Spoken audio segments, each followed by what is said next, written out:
জন্মের পর থেকে বা বুঝ হওয়ার পর থেকে এই ১ম দেশের বাইরে। যার কারণে আজ ১৬ই ডিসেম্বর মহান বিজয় দিবস। সেটাও দেশের বাইরেই কাটাতে হচ্ছে।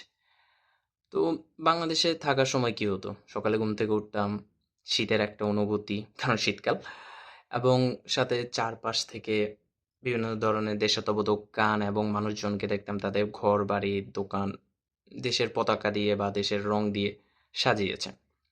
এখানেও প্রচণ্ড পরিমাণে শীত। কিন্তু ওই দেশাত্মবোধক গান বা ঐরকম সাজানো কোনোটাই নেই। তো ভালো কথা।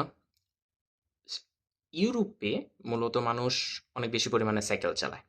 যার কারণে এই ধরনের পলাস্টার টাইপের বিভিন্ন ধরনের প্যান্ট বা জ্যাকেট ইউজ করতে হয়।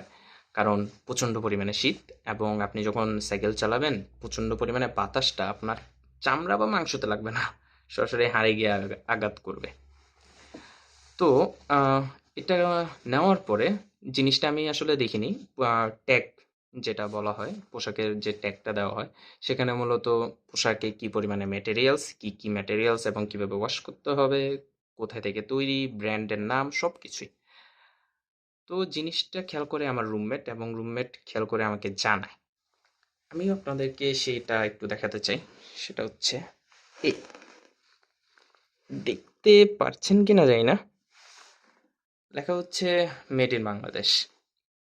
আসলে এত দূরে আসার পরও দেশের থেকে এই ধরনের জিনিসটা দেখার মানে হচ্ছে অনেকগুলা মানুষের জীবনের আত্মত্যাগ এবং অনেক মানুষের অক্লান্ত পরিশ্রমের ফলেই মূলত এই ট্যাগ এবং এই ট্যাগের লেখা মেড ইন বাংলাদেশ।